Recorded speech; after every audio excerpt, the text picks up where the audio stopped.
Hello everyone, स्वागत है आप सभी लोगों का टीटी एकेडमी पर। मेरा नाम है तरुण तिवारी और आशा करता हूं कि आप सभी लोग बहुत अच्छे होंगे। दोस्तों, जैसा कि लास्ट लेक्चर्स में हमने कई सारे इंपॉर्टेंट चैप्टर्स, इंपॉर्टेंट टॉपिक्स को डिस्कस कर लिया है, आज जो बारी है जिस टॉपिक को कवर करने हम जा रहे हैं वो है आपके मूल अधिकार के जो आगे के पोर्शंस हैं उसको हम कवर करेंगे। जैसा कि आपको पता है कि जो फंडामेंटल राइट्स का इंट्रोडक्टरी लेवल चैप्टर आपका हो चुका था, जिसमें हमने बातें किया था कि मूल अधिकार क्या है, कैसे है, किस देश से लिया गया है और क्या क्या उसमें इंपॉर्टेंस आपके कौन कौन से मूल अधिकार हैं। टोटल कितने मूल अधिकार थे जब हमारा देश का संविधान लागू हुआ, फिर उसमें से कौन सा एक अधिकार आपका मूल अधिकार से निकाल लिया गया उसको, और एक उसको कौन सा अधिकार के रूप में दे दिया गया, राइट टू प्रॉपर्टी को एक लीगल राइट के रूप में जगह दे दी गई। अब वर्तमान में टोटल कितने फंडामेंटल राइट्स हमारे पास? 6 फंडामेंटल राइट्स हैं और उसमें कौन कौन से आर्टिकल्स में कौन कौन से राइट्स अधिकार हैं, इन सब की अब धीरे धीरे समय आ गया है एक एक राइट्स को बात करने की। क्या क्या प्रावधान दिए गए हैं, वो कौन कौन से अधिकार है आपको जो दिए गए हैं, इंडिविजुअल राइट्स हैं आपके खुद के व्यक्तिगत अधिकार हैं जो मूल अधिकार हैं। तो उन्हीं सब चीजों को हम अच्छे तरीके से देखने वाले हैं आज के अपने इस लेक्चर में। आशा करता हूं कि बहुत अच्छे तरीके से लेक्चर होने वाला है, आप लोग को काफी ज्यादा अच्छे तरीके से कॉन्सेप्ट क्लियर होने वाला है। तो आराम आराम से अच्छे से इस लेक्चर में हम लोग कोशिश करेंगे 1 या 2 आपका आर्टिकल हो जाए, ठीक है ना। 12 से लेकर 35 तक का जो आपका मूल अधिकार है, ज्यादा हर एक सेशन में हम लोग 1-2 आर्टिकल्स को ही कवर करेंगे, ज्यादा नहीं, ताकि आपका कॉन्सेप्ट भी क्लियर हो जाए और ज्यादा बर्डन भी एक साथ ना पड़े, जिससे आपके कॉम्प्लेक्सिटी आ जाए, करे यार बहुत ज्यादा हो गया, किसमें क्या था, इधर का उधर हो गया, ठीक है ना। तो जैसा कि हमें पता है कि हमारा जो सेशन चल रहा था वो था आपका मूल अधिकार। क्या था आपका? मूल अधिकार, यानी फंडामेंटल राइट्स। इसको हम FR लिखेंगे, फंडामेंटल राइट। बेसिक चीजें हो चुकी थी तो बार बार चीजें उसी को ही लिखना उतना उचित नहीं है। तो हमने देखा कि ये किस देश के संविधान से लिया गया, अमेरिका के संविधान से, बिल ऑफ राइट्स से लिया गया। किस आर्टिकल से किस आर्टिकल तक कवर करता हमारा फंडामेंटल राइट्स? 12 से लेके 35 तक के बीच में कवर करता है। सब आपके डायरेक्ट क्वेश्चन वगैरह भी पूछ लिए जाते हैं, ठीक है ना। फंडामेंटल राइट्स को कहा क्या जाता है? Magna carta of India, Magna carta कहा जाता है। और सबसे पहले मैग्ना कार्टा वर्ड यूज कब हुआ? आपका 1215 में किंग जॉन हुआ करते थे, जो कि सबसे पहले उन्होंने मैग्ना कार्टा जो था वो दुनिया का पहला क्या था? आपका rights, documents related to rights, ठीक है ना। अधिकारों से रिलेटेड, अधिकारों से संबंधित एक पहला आपका डॉक्यूमेंट्स था, इसलिए उसको मैग्ना कार्टा कहा जाता है, ठीक है ना। तो ये सारी बातें थी। तो अब हम करेंगे जैसा कि हमने बताया, आर्टिकल 12 से लेके 35 तक कवर करता है आपका मूल अधिकार। तो ऑब्वियस सी बात है, स्टार्टिंग कहां से करेंगे? आर्टिकल 12 या अनुच्छेद 12 में क्या दिया गया है, क्या कोई राइट्स है या किसी और चीज की बात की गई है। तो आर्टिकल 12, अनुच्छेद 12 में बच्चों क्या बात की गई है, ये जानने की कोशिश करेंगे आर्टिकल 12 में। तो आर्टिकल 12 में क्या है? Definition of the state. क्या है आर्टिकल 12 में? डेफिनेशन ऑफ द स्टेट, यानी राज्य की परिभाषा।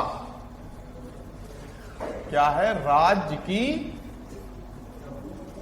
परिभाषा। अब राज्य की परिभाषा क्या है? What is the meaning of the definition of the state? तो इसमें यही बताया गया है कि राज्य होगा क्या। अब आप सोच रहे होंगे कि कितने लोगों से पूछा था राज्य क्या है? अच्छा, यूपी, एमपी, बिहार, यही सब राज्य नहीं। कॉन्स्टिट्यूशन में राज्य का अलग मतलब है, ठीक है ना। राज्य को तो एक तरीके से देश कहा गया है, ठीक है ना। एक तरीके से राज्य क्या है? हेड ऑफ द स्टेट आप सुनेंगे तो, not head of the state मतलब आपका देश, आपका स्टेट मतलब देश। तो उसी को राज्य कहा गया है। तो राज्य में क्या है, राज्य में कौन कौन से लोग आएंगे, राज्य की परिभाषा क्या है, ये हम जानने की कोशिश करेंगे। वह राज्य जो आपके फंडामेंटल राइट्स को या मूल अधिकार को क्या करेगा? संरक्षण प्रदान करेगा और आपके मूल अधिकारों की रक्षा करेगा, देख रेख करेगा, उसको वायलेट करने की कोशिश नहीं करेगा। और वही राज्य, वही देश अगर वायलेट करेगा या उसका हनन करने की कोशिश करेगा तो आप राज्य को भी नहीं छोड़ोगे, सीधा कहां पहुंच जाओगे? कोर्ट में पहुंच जाओगे। इसीलिए फंडामेंटल राइट्स को क्या कहा गया है? Enforceable in the court of law, यानी कोर्ट में आप जा सकते हैं, इसके खिलाफ केस कर सकते हैं अगर राज्य का कोई भी अंग, चाहे सेंटर से लेके आपका लोकल लेवल तक कोई भी डिपार्टमेंट, कोई भी इंडिविजुअल बॉडी या डिपार्टमेंटल बॉडीज हैं, कोई भी अगर आपका हनन करता है तो आप सीधा जाके सुप्रीम कोर्ट का दरवाजा या कोर्ट में उसके खिलाफ केस कर सकते हैं। तो ये आपको पावर मिला हुआ है संविधान से, ठीक है ना। तो वही चीज आपसे यहां बात की जा रही कि राज्य क्या है। तो ये सारी बात बताया गया आपके कॉन्स्टिट्यूशन में कि राज्य क्या कहलाएगा, राज्य के दायरे में कौन कौन से लोग आएंगे, ये जानना जरूरी है। तो राज्य के अंतर्गत सबसे पहले जो चीज आएगी वो आएगी देश, सेंटर और उसकी संसद, मतलब कि सेंटर एंड इट्स पार्लियामेंट,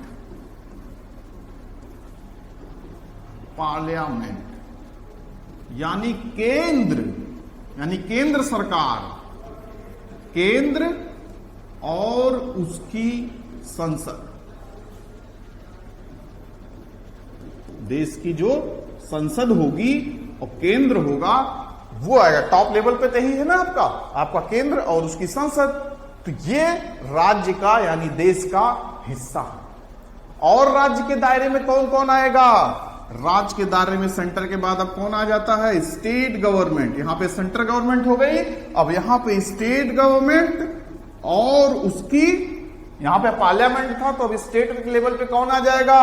आपका विधानसभा, विधान परिषद, मतलब स्टेट लेजिस्लेचर, यानी स्टेट लेजिस्लेचर, ठीक। विधानमंडल जिसको आप बोलोगे, यानी राज्य और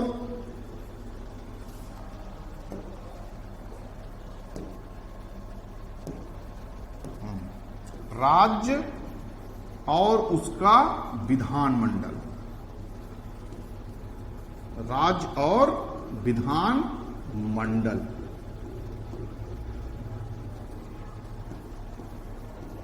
विधानमंडल, ठीक है ना। ये हो गया centre and it's parliament, state government और उसकी स्टेट लेजिस्लेचर, विधानमंडल। और राज्य के दायरे में क्या आएंगे? बस हो गया सेंटर, स्टेट। तीसरी गवर्नमेंट जो है लोकल लेवल की जो गवर्नमेंट होती है, यानी लोकल गवर्नमेंट मतलब रूरल गवर्नमेंट, अर्बन गवर्नमेंट, जो आप बॉडीज पढ़ते हैं, लोकल बॉडीज या लोकल गवर्नमेंट। लोकल बॉडीज में क्या आती हैं? पंचायत राज सिस्टम वगैरह आप पढ़े होंगे। पंचायत हो गया आपका, पंचायत, म्युनिसिपैलिटीज, नगर निगम,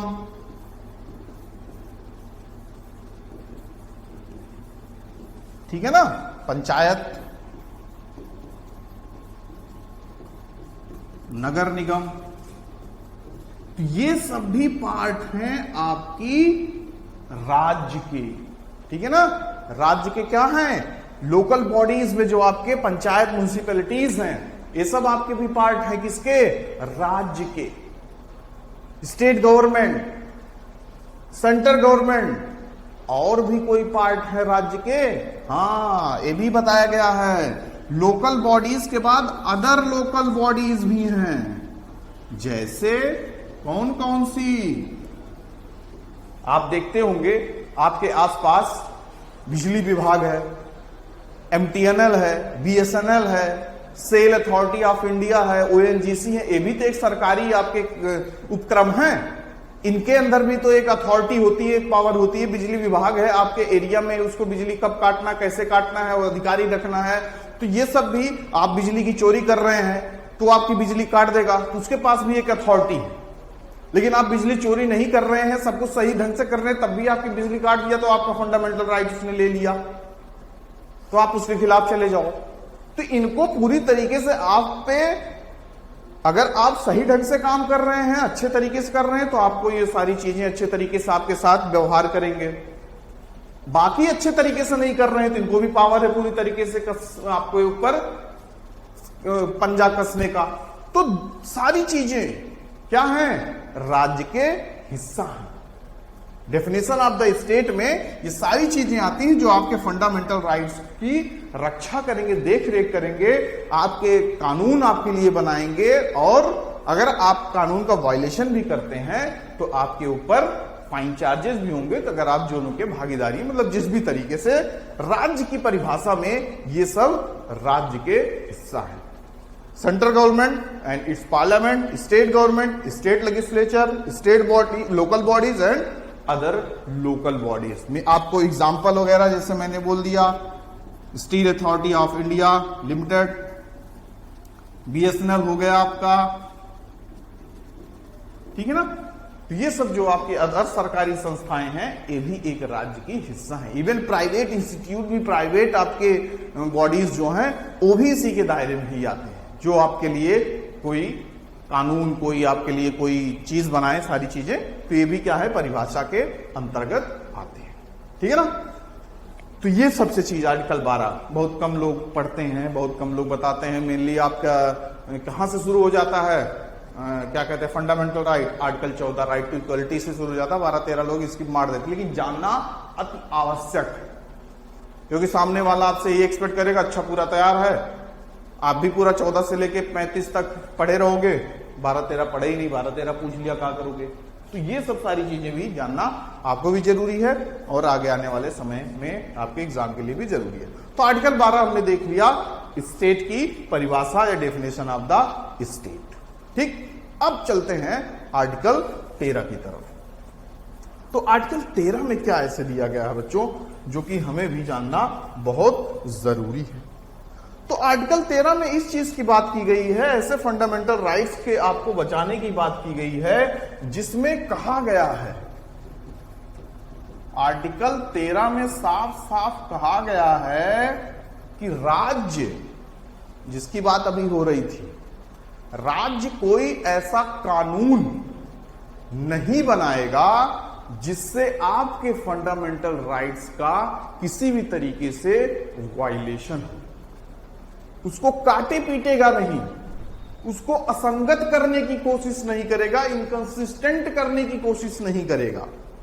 यानी कोई ऐसा कानून राज्य नहीं बनाएगा, कोई भी ऐसा लॉ नहीं बनाएगा जिससे कि क्या हो, इनकंसिस्टेंट हो, यानी असंगत,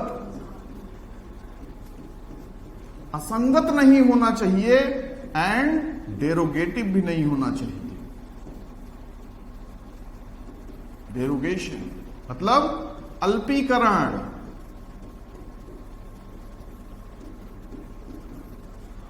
अगर राज्य कोई ऐसा कानून बनाता है, अगर कोई ऐसा लॉ लेकर आता है कि वो आपके फंडामेंटल राइट्स से असंगत हो, असंगत मतलब क्या होता है? एक होता संगत मतलब समान या एक तरीके से मेल खाता हुआ, लेकिन अगर कोई चीज असंगत हो जाएगी दैट्स मीन्स वो आपसे मेल नहीं खा रहा है। यानी आपके जो फंडामेंटल राइट्स हैं, मूल अधिकार हैं, उससे रिलेटेड अगर कोई कानून या आपका से लाइफ से रिलेटेड कोई कानून है, वो पूरी तरीके से अगर असंगत है तो वो पूरी तरीके से क्या मान लिया जाएगा? वॉइड मान लिया जाएगा, शून्य मान दिया जाएगा, शून्य मान लिया जाएगा, इनवैलिड माना जाएगा। ठीक है ना। अगर राज्य कोई ऐसा कानून लेके आती है जो असंगत हो, या कोई ऐसा कानून लेके आती है जो पहले से आपका अधिकार हो, मूल अधिकार के रूप में आपका कोई अधिकार हो, उसका अल्पीकरण करे, मतलब उसको कम करने की कोशिश करे, ठीक है ना, कम करने की भी कोशिश करेगा, तो भी वो क्या मान लिया जाएगा? वॉइड मान लिया जाएगा, इनवैलिड मान लिया जाएगा, शून्य मान लिया जाएगा। ठीक है, आप सीधा कोर्ट में जाओगे, देखो काला दिए जो पहले से था उसको कम कर दिए, या जो था उसको काट दिए। यानी राज्य ये सब भी नहीं कर सकता, असंगत भी नहीं कर सकता, अल्पीकरण भी नहीं कर सकता। और ये भी शुरुआत में जब आपका संविधान बन रहा था, जब आपका कॉन्स्टिट्यूशन बन रहा था, वहां पर भी कहा गया कि जो पहले के कानून वगैरह थे जो सही थे, पहले के बहुत सारे जैसे आप देखते होंगे आईपीसी की धारा वगैरह 1861 वगैरह में ही थी, तब से चली आ रही हैं, तो उसको भी देखो हम लोगों ने लिया। तो जो काम की चीज थी उसको हमने अपने साथ, अपने कानून के साथ जोड़ा, लेकिन जो काम की चीज नहीं थी उसको हमने हटा दिया। अगर उसको भी हम लेके आते तो क्या हो जाता, वॉइड हो जाता, शून्य हो जाता। यानी पहले की चीजें जो अच्छी हैं उसको हमें ले लेना है, और आगे भी हमें कोई ऐसा काम नहीं करना है जिससे जो प्रेजेंट में हमारा फंडामेंटल राइट्स है वो आपका उसका हनन हो या अल्पीकरण हो या असंगत हो या मेल ना खाता हो, या ऐसा कोई आपका कानून हो या ऐसा कोई आपके राइट्स का हनन न किया जा रहा हो जो मेल ना खाता हो, अल्पीकरण हो। ठीक है ना, ऐसा भी कोई काम नहीं करना है। तो ये बातें की गई 13 में। किसी भी तरीके का कोई ऐसा कानून, कोई ऐसा लॉ नहीं पास किया जाएगा जिससे आपके फंडामेंटल राइट्स का अल्पीकरण किया जाए या असंगत हो। तो ये 12-13 में ये बातें आपकी इंपॉर्टेंट थी।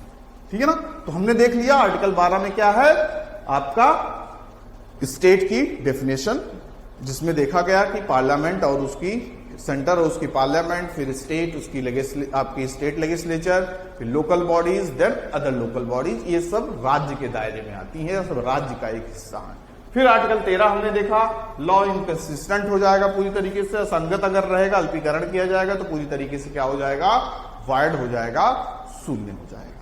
तो आर्टिकल 12 और 13 हमने समझ लिया। अब हम अपने आगे वाले सेशन में क्या देखेंगे, आर्टिकल 14 से स्टार्ट करेंगे, राइट टू इक्वालिटी से। उसमें भी हम 2-3 आर्टिकल्स को देखेंगे ताकि अच्छे तरीके से सारी चीजों को समझ जाएं, उससे रिलेटेड जितने क्वेश्चंस आए उनको वो हम अच्छे से कर सकें। ठीक है ना, तो ज्यादा से ज्यादा चीजों को पढ़ें, शेयर करें, लोगों में ज्यादा से ज्यादा सब्सक्राइब चैनल को करें, लाइक करें और शेयर करें। ठीक है, मिलते हैं अगले लेक्चर में, तब तक के लिए bye bye, take care to all of you, good luck. ठीक है ना, बाय बाय।